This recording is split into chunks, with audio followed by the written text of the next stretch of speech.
So this Harry and Meghan thing, not only is it completely destroying the United States of America as we know it, right? It's going to force you to be mean. Yes, in the worst possible way. The spinster.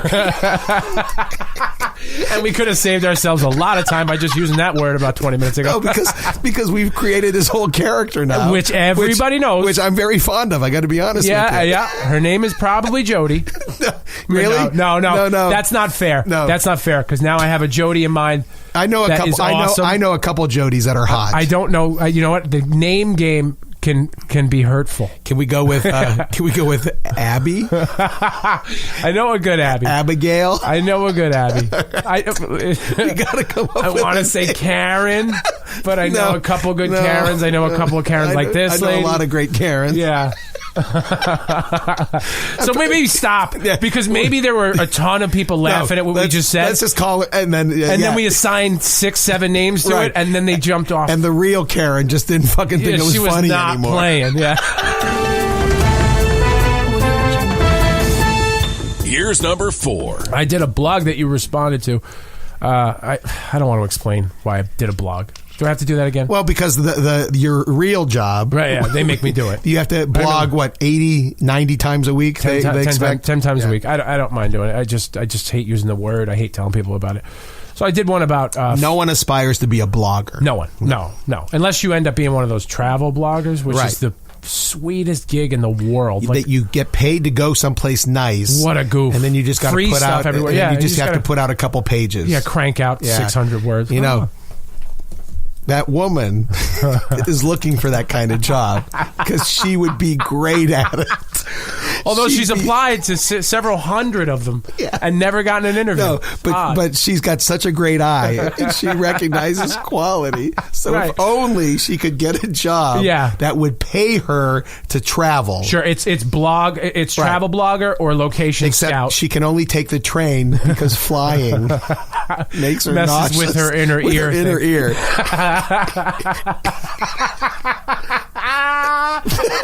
Then she's on the plane the whole time going So anyway, I did this blog about the television show Fixerupper, and the headline was something to the effect of I'm going to tell you how this couple can improve your relationship, and I showed a picture of Chip and Joanna Gaines, who are the hosts of Fixerupper on HGTV. And probably the most popular home improvement show of this kind. It's home improvement, it's real estate, it's kind of a little mixed bag. There's Flip and Flop. Yeah. But didn't he cheat on her and the blonde and the weird whatever Tesseric or whatever his name is? Yeah, and then there's Love It or List It. Which happens in Canada. Right. Which I like the concept of that show. The hosts are annoying, but not so annoying I can't find the woman slightly attractive. So do I, kind of hot. Yeah. I think he's a little weasel. Oh, my God. He looks like... Yeah. And by the way, these shows are a perfect way to watch TV with your significant other. It's a slam dunk because always we don't really care about the host. We just care about talking about what you would do differently. Right. Everybody loves the idea of improving their life. I have gotten so good at guessing how much the house is worth. Oh yeah, I go $250,000. Yeah, bang. We on bet the on nose that too. You know what? Time. But it's surprising because they do it sometimes in certain markets where things are astonishingly high or low. You know what I mean? Well, living in New York, I'm used to that, so I take that into account immediately. Right. So the Fixer-Upper show is, as you said, the most popular of them all. It takes place in Waco, Texas. And for good reason it's popular, because these two people that host it, and by the way, it's ending, are the least annoying hosts of any show like this ever. And in fact, I'll dare say mildly funny sometimes. Yeah, they're very likable. Yeah. Very likable. Very talented, too. He can build anything. Her designs are really good. And they seem to be really good parents, too. They take really good care of the kids. They got a farm someplace. Yeah. So she's beautiful. She's gorgeous. I can't take it. And I think that's an element, I'm slightly obsessed with her feet. I haven't really. Wow. Yeah, she's always wearing sandals. Wow, look at you. You're in deep. Sandals. I am in deep. Oh. Yeah. But my wife is attracted to Chip. I could tell. And he has similar features to me. I can see that. Yeah. So and she has similar features to my wife. So here we are getting all aroused watching a renovation show. Wow. Turns out the person that looks just like that person is sitting next to us on the couch. I can see that. But anyway, yeah, we like the show, and I was like telling people this, and people were surprised to hear that I'm into the show. Like, well, I like my wife. Right. Otherwise, I'd watch any number of other things. The thing that amazes me about the show is that they show, 3 or 4 properties of these people. These people want to buy a house. And the idea is that the house is in really bad condition. In the best neighborhood. In the best neighborhoods. Right. In Waco. And somehow they've made Waco seem to me as a place where I would want to live. I know, you forget about its history, don't you? Yeah, you forget that it's fucking Waco. Yeah, right. And nobody's given up their dreams to move to Waco, but they make it look so beautiful. They have all these gorgeous shots of the Texas flag, over the sunrises, and, they have wide open land, and there's all these little artsy shops. It looks and great. You think, wow, that would be a great place. Also, not forget about David Koresh altogether. Forget David Koresh, and also that Waco is in the middle of fucking nowhere. Is it? And Texas gets really hot in the summertime. Right. So, and then the prices are real low. So they say, look, we have this, single story ranch, 3-bedroom, 2-bath, 2.5 acres. There's a barn. It needs a little fixing up. The price on this is $15. I didn't see that coming. Yeah. I got you, though. Yeah. I follow. And they go, like, wow, that's well within our budget. And they always have a budget of like $750,000. Right. So then Chip will say, so we're looking at $15 for everything. Yeah. We figure the budget to renovate the whole thing will be somewhere upwards of $65. Right. That means you have a savings of $1.8 million. You're right. That's the way. And they're like, I don't know. We'd like to see something else. If you're not laughing as hard as I am, it's because you don't watch the show. I don't know. That's funny. Right. And so then what'll happen is they'll choose the house finally. And then they'll start demo day. That's Chip's favorite day. Yeah, he's a guy. I like demo day. Yeah. He likes breaking shit because he demos it and clears everything out. And then Joanna designs it. Right. And then she has all these guys that build shit for like $20. Listen, I need a solid oak dining table about 8 feet tall that seats 20 people. And the guy's like, well, what's your budget?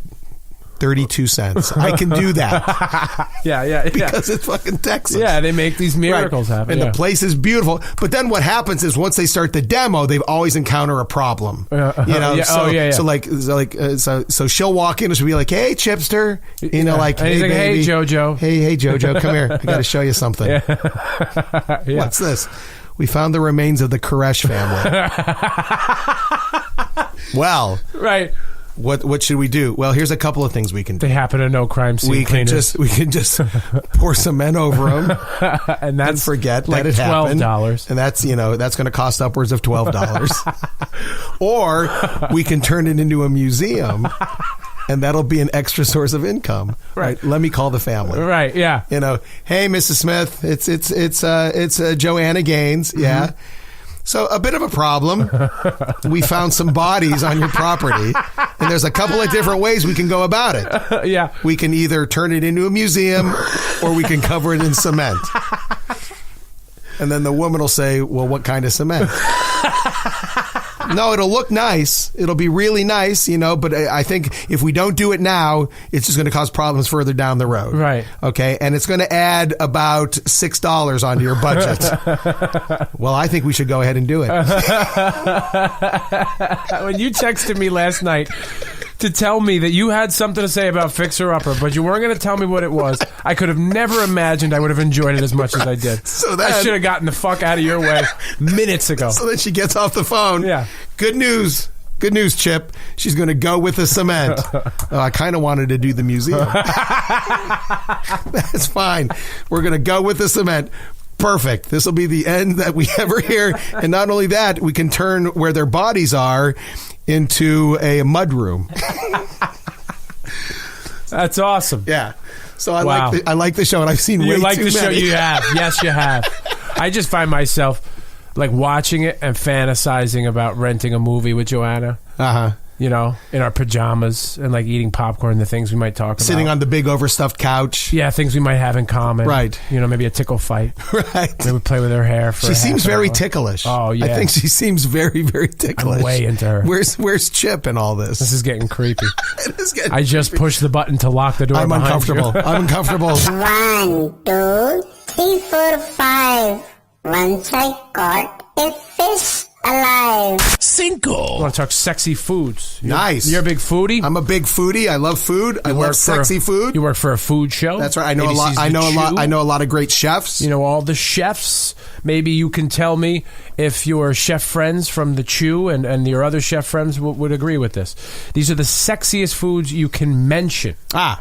So let's see here. Mention where? Like in a conversation with someone? Here we go. Okay. So in your like online dating profile, okay?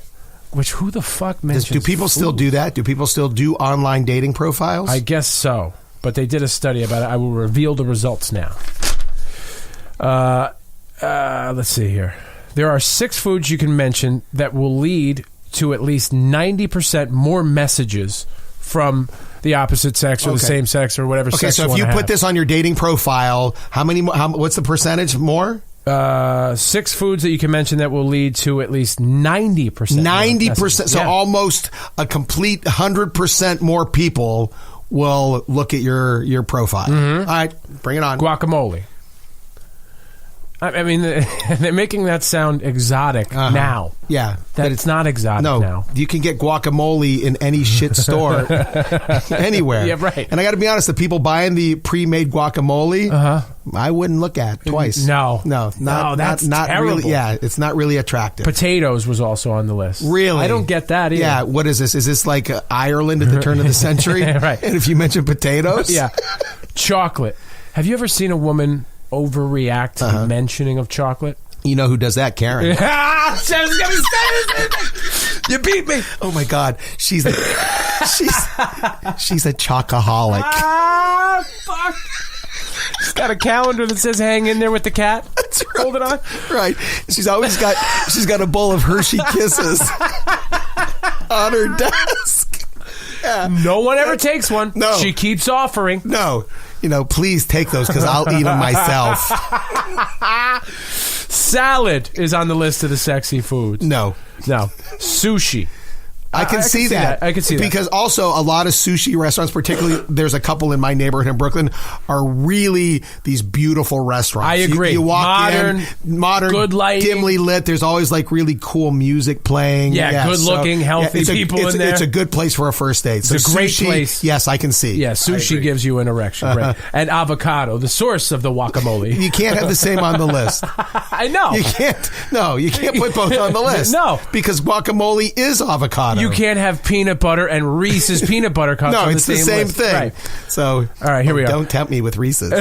And there are only 2 foods that will really tank your profile. People who mention yams get 70% fewer messages. I can see that. I couldn't identify a yam in a vegetable lineup, by the way. No, you couldn't? No, never. Well, there's a difference between yams and sweet potatoes. Yeah? Yams aren't as orange, right? But they are tubers.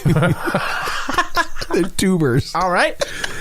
And people who mention fried chicken get 15% fewer. I don't know. I like fried chicken. Everybody loves fried chicken. If someone says that they would make a mean fried chicken, I would probably give them another look. Yeah. And when it comes to overall food groups, protein and fruit are the sexiest ones to mention. Dairy is the least sexy. Finally, after all the food talk, if you decide to go to a fast food joint for your first date, what? 59% of women and 25% of men say it's a turnoff. 10% of women and 3% of men say it's a flat-out deal breaker. Well, yeah. No, don't be a cheap fuck on your first date. That's cheap fuck. That's gross. Yeah, it's gross. Yeah. You know who wouldn't do that? Who? Jody. Because she has respect for herself. No, I feel like she goes secretly. No, because you know what? She likes to stop on the way home at Wendy's and get the chicken salad. Yeah. Because you also get, and this is being so bad, you can get a small Frosty. Yeah. One a day. And I love... Every day. I'm a chocoholic. Mike, why do you have to talk like that? Well, I'm talking to you the way I want to talk to you. You have a problem, turn off your station. Please. Stop masturbating. I think you need your balls reattached. Time for You Shouldn't Have Said That with Smith and Milano. Make sure that there's nothing in your mouth before you fucking talk to me. Oh.